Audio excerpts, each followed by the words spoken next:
San Juan Islands is struggling to survive. This is a look at the island marble butterfly. Now, the good news is a number of organizations are coming together to help, including neighbors that have generously offered their land. Photojournalist Pablo Gaviria has the story. It's really right on the brink of extinction. There's lots of people who are interested.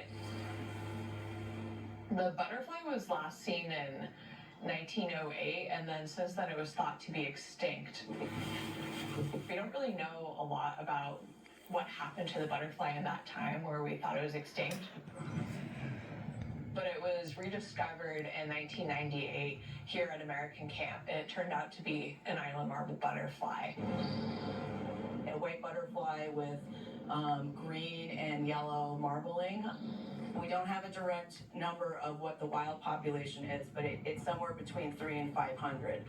Behind me we have the brassica, which is, or the field mustard, which is the host plant for the island marble butterfly. This one's a nice one. It would be good for like egg laying. What makes an island great is the biodiversity, but what makes it challenging is there's not much space.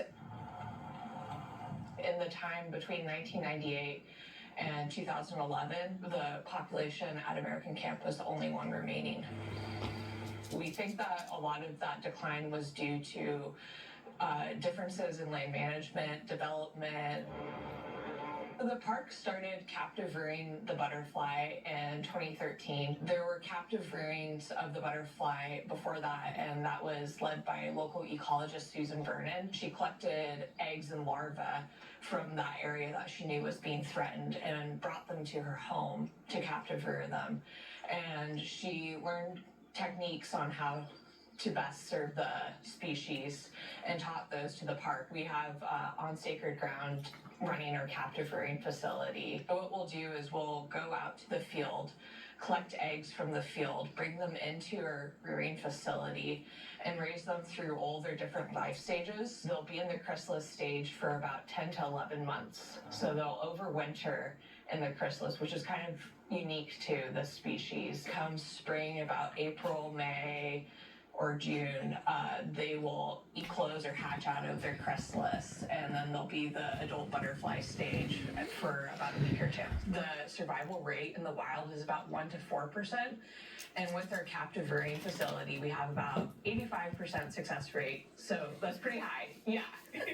The other thing that's beautiful about that is the way we work collaboratively. It's also the locals and the private landowners that really love the butterflies. We are basically gardening.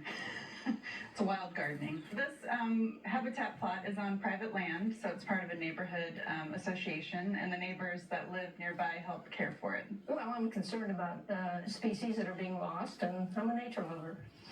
So there are actually island marble butterfly eggs and maybe larvae here now for the first time. We want to make sure that we're not spreading seeds and planting in areas that aren't protected and that might be eaten by deer. The path forward is starting, it's being forged right now because we have all these people making habitat, and then those stepping stones will interconnect to try to have the butterfly go beyond the Park Service lands as a core population and establish other core populations. The goal eventually would be to translocate the butterfly and to Lopez Island and beyond. Thank you for your attention.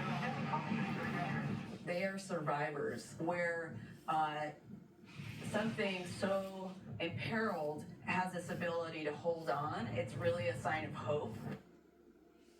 The federal government listed the island marble butterfly as endangered in 2020, and these organizations you see here are some of those collaborating to save it. If you're interested in hosting an island marble butterfly habitat on your property, you can contact the San Juan Island Conservation District.